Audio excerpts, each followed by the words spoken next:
Hej og velkommen til en ny slags video, jeg vil prøve lidt kræfter med. I den her video der vil jeg prøve at sætte en lille smule ind bag den nørdede del af træningen, eller rettere sagt den videnskabelige del. Så jeg vil dele lidt mine tanker omkring den lægtræning, jeg skal op og køre om lidt. Det første spørgsmål, jeg vil ind på her, det er med lægmusklen. Om det næsten kun er genetisk præget i forhold til, hvor stort de bliver eller kan blive, og er læggen en stædig muskel. Og jeg har ikke rigtig direkte fundet nogen studier på det her emne, men vi kan godt regne med, at læggen er en stædig muskelgruppe. At det vokser simpelthen, fordi de bliver trænet stort set alt den tid, du er i bevægelse, og er blevet trænet altså lige siden for den dag, du begynder at gå. Så læggene, de er helt klart en muskel, der har brug for mere avanceret form for stimuli, da den netop er vant til en relativt høj stimuli hver eneste evige dag. Så hvis de ikke bliver presset nok, vil de simpelthen ikke have nogen grund til at tilpasse sig eller udvikle sig. En anden ting, jeg ser er relativt vigtigt at se på, det er knoglestrukturen. Knoglestrukturen har jo også en rimelig stor visuel effekt på læggens størrelse, hvor en person med tyndere ankler og en læg, der hæfter langt oppe, vil se ud til at have mindre lægge end nogen med tykkere ankler og lægmuskler, der hæfter længere nede på underbenet. En anden overvejelse, jeg også vil se på her, det er muskelfiberkomposition. Vi ved jo som sagt, at soleusmusklen ligger inde under gastrocnemius. Og det er faktisk, hvis man kigger omkredsmæssigt, at det er den største del, men den er ret mindre bemærkelsesværdig, fordi den ligger inde under den store lægmuskel.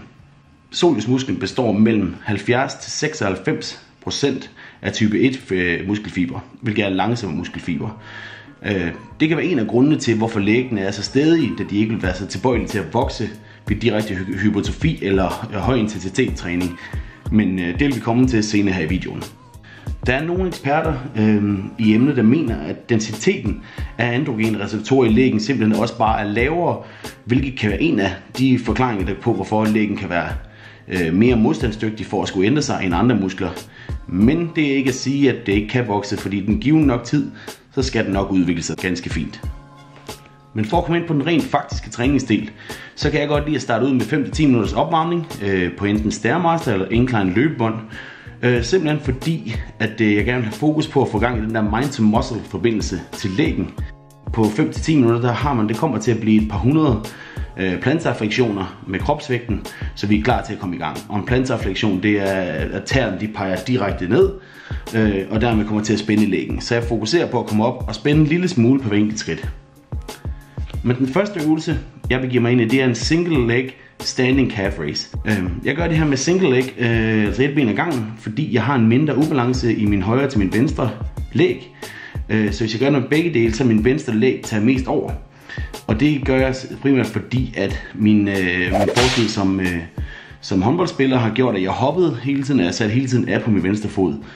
Så den har haft bedre til at skabe en forbindelse med.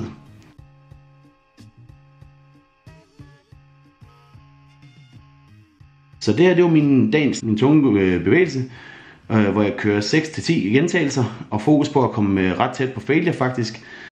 Formålet med det her, det er fuldt ud at aktivere både type 2 fiberne og type 1 fiberne, så jeg koncentrerer mig både om at spænde både i gastrocnemius, altså i et store lægmuskel, og i soleus. Og lige her, der er rep tempo faktisk for mig rimelig essentielt, da man kan se i mit tidligere post omkring vedligeholdelse af rep tempo, at med et 2-3 sekunders negativ ned i bunden, så man skal fokusere på at køre det langsomt ned, med en kort pause i bunden, og så 1 sekund koncentrisk med et kort spænd i toppen. Så rent officielt skrevet i rep tempo sprog, så ser det sådan her ud.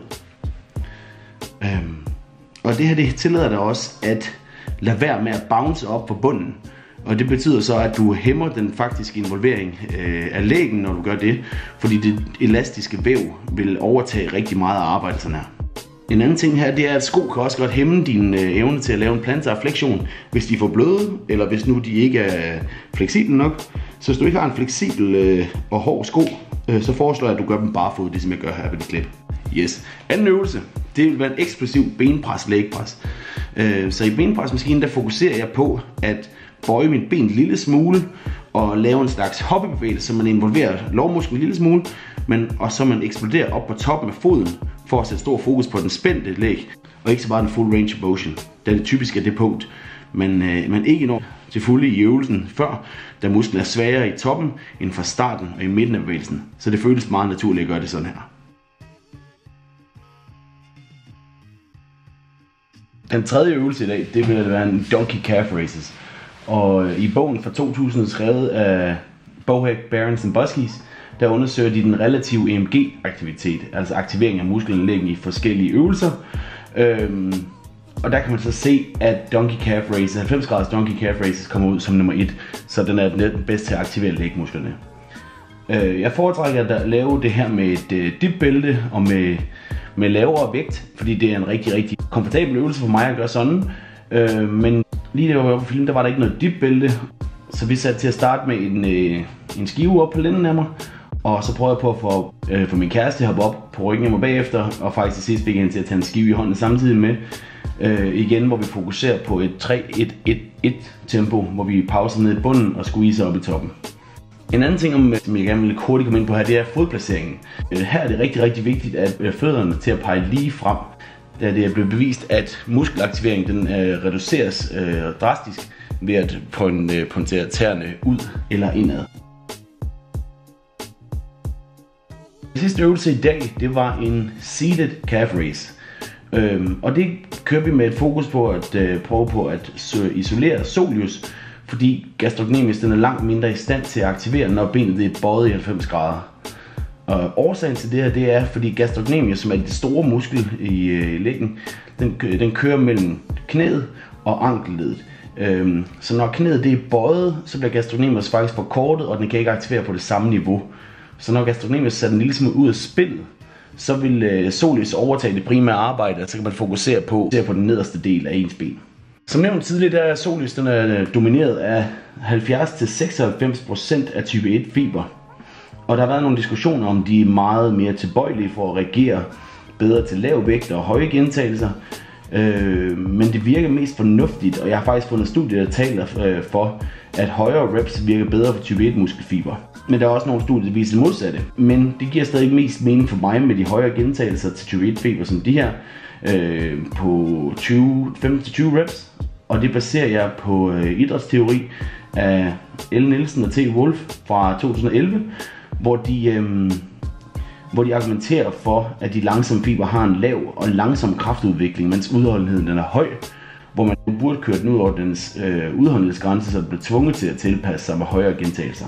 Så det var min træning, og til sidst vil jeg bare lige sige, at man behøver ikke køre det som en træning, men at bryde den op i 2 træninger kunne være en fordel, fordi der er rigtig meget volumen til sådan en lille muskel her, men det er selvfølgelig også afhængigt af den enkelte individs præferencer og resultater.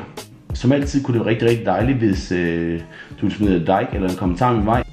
Og kommenter meget gerne, hvis du har nogle spørgsmål til mig. Jeg læser dem alle sammen igennem, og jeg vil med glæde svare på alle dem, jeg har tid til. Så tusind tak, fordi du så med. Jeg håber, I kunne lide, hvad I så, og vi ses i næste video. Hej.